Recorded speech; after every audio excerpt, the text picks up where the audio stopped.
before the podcast. So I came out of college very green in the sense that, you know, I had a great time at college, felt like I got a really good education, everything too, and felt ready to attack shit. But I'd never thought, I don't know if the term is like I've never thought for myself, but that's how I'm going to say it right now, in the sense that I always thought it was like, all right, you come out of college, go get a respectable job in a respectable industry, you'll figure it out.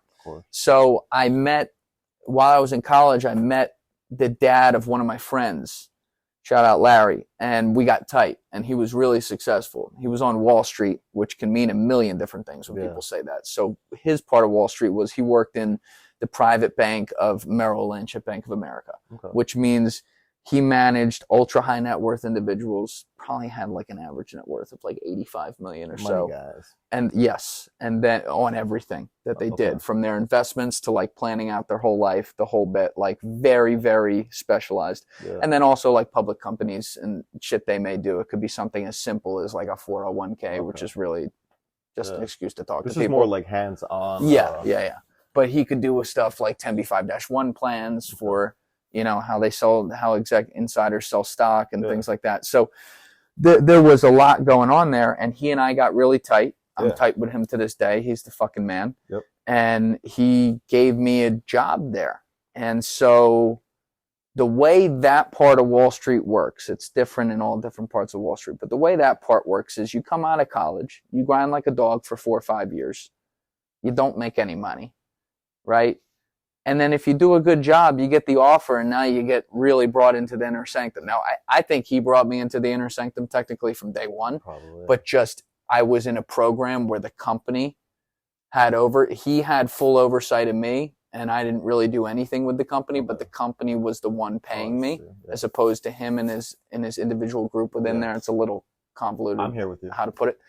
But yeah, so I got to that point, and late summer 2019, he gave me the offer, which for the first time in my life, I was going to have what to me would have been a fuck ton of money. And I'd worked hard for it, but I knew as we were building up to it, A, that it was coming, and B, that I was probably not going to be able to take it, just because I loved working with him, and I loved our team. We had an amazing team. Like he's had his group, the 3 girls that have been with him, just like running the day to day, they've been there. 2 of them over 30 years. Another one is at like 20. So like, solid team. Yeah, great team. And I love them. I just didn't, picture me wearing a suit as a fucking banker. I can't. That's why I'm asking you. What did you do?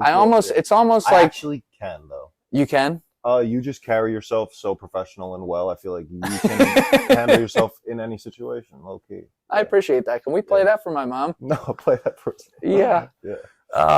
It's almost like I cosplayed. Being happy, if you would be happy, that's a whole different thing. Most like, I don't think you would. I see you better doing what you're doing now. I see what you're saying. Doing that, but yeah, it was weird because it's almost like you come out of college every day. I dressed like this and wore a backwards hat in college, and then one day, we're wearing a suit from Joseph A. Bank. It's very strange looking back on it, and I just knew. I think I had a line when I was talking about this with my dad about what I was going to do. I'm like, I'm going to be, because like if I said yes to Larry on that, technically, I could have like collected a big check for a year or 2 and then checked the fuck out or whatever. But that would be the most disloyal bitch ass thing you could possibly do. Because he already had me in the inner sanctum, but based on the offer he gave me, which I'm going to keep a lot of that between us, like I would have essentially been touching everything that he had worked his whole life for in some way, which is like an incredible responsibility. And so to like, if I say yes to that, in my mind, I'm there for minimum 5 years. And I'd said to my dad, I'm like, I'm going to be sitting in my Tesla 5 years from now crying about my life decisions and have no one but myself to blame. Thinking, what should you have done or what could That's you have right. done? And so, I said no to him, which I think he knew me so well. Like he saw that coming, but it still hurt him. Of course. Yeah. But his whole thing was like, you got to be happy, which I appreciate the priority. He actually cares about He does. To this, to this day. To this day, like Larry's the fucking man. and really, really, really important guy in the history of my life. So then how do you go from that to Podcasting? picking up a interface and a camera? Yeah. So he's like, yeah, no, there's a lot so more. I had, and part of the reason I think we both saw it coming is once I got out into the real world and was doing this, it's like one thing that college cannot be critiqued for is trying to teach you how the real world works. People want colleges to do that, and there's a lot of shit to critique colleges on these days, for sure. That's not one of them. They can't do that. Their job is to educate you, and then you have to, through the experience of life, figure shit out once you get out there.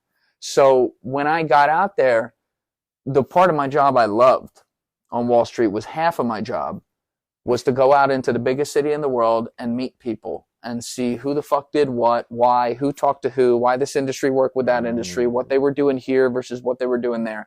And you start to, it's almost like that scene in The Matrix where all the fucking lights are coming at him and everything, and it's like you're picking it all up. Yeah. And so I was good at that part, obviously. It makes sense for what I do now. Yeah. Essentially, I always just recorded podcasts with people without a mic.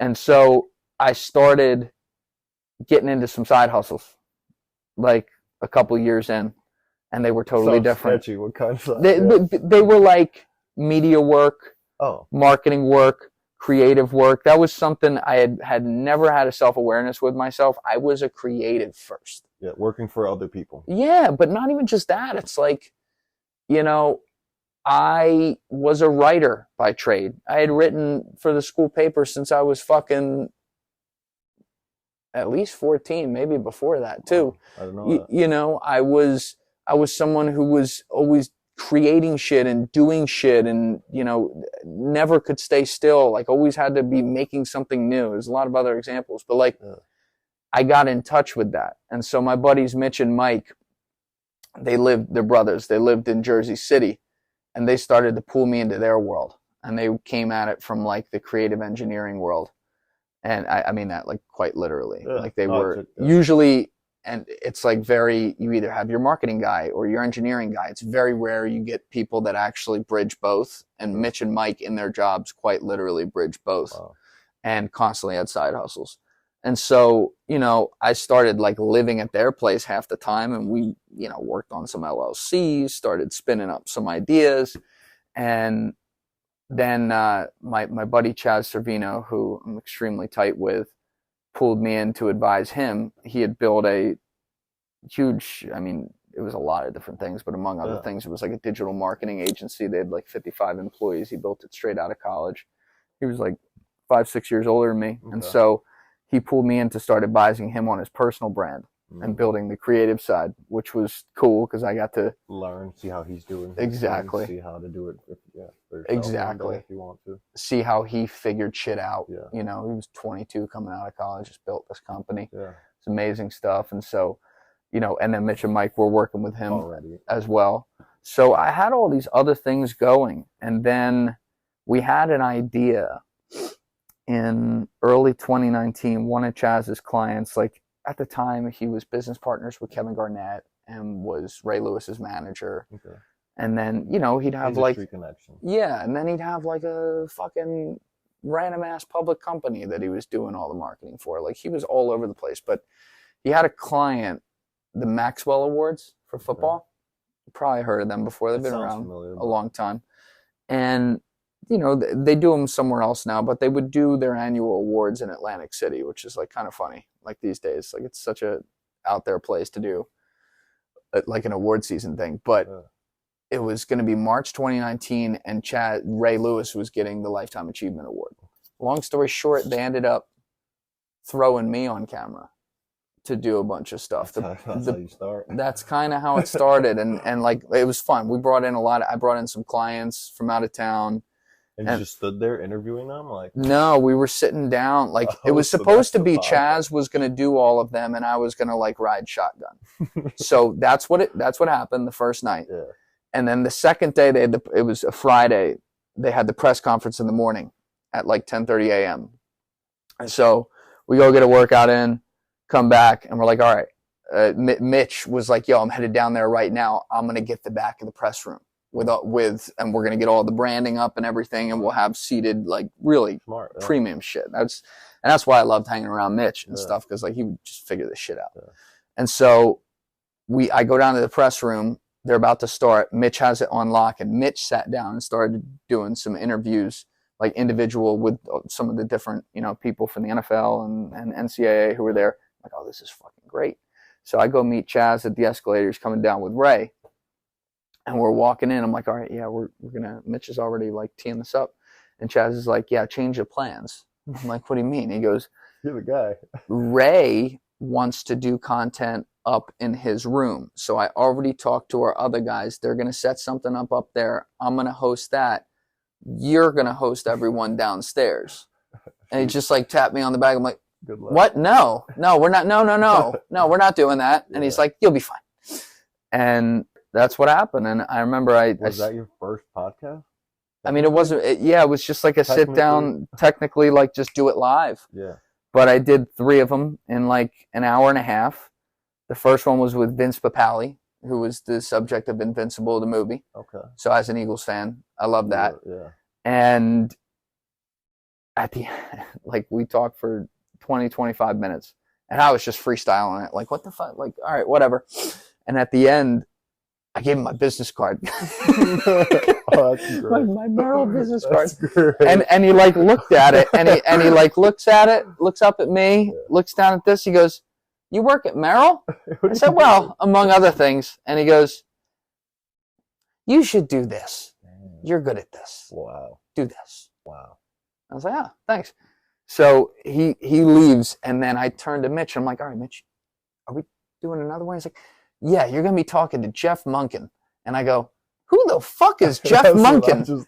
And the guy next to me goes, "Hi, I'm Coach Jeff Monken." I'm like, "God damn it! Fuck!" I'm like, "Hi, like Jeff." a movie. That's great. And I'm like, "Who is this guy?" He's like, "He's the coach of Army."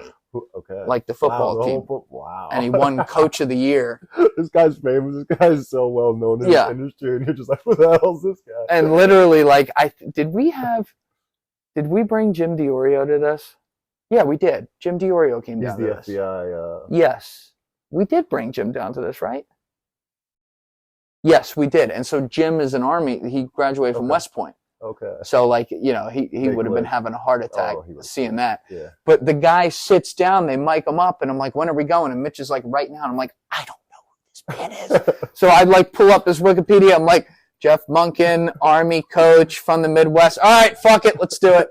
And we sat down and talked for like a half hour, and it was good.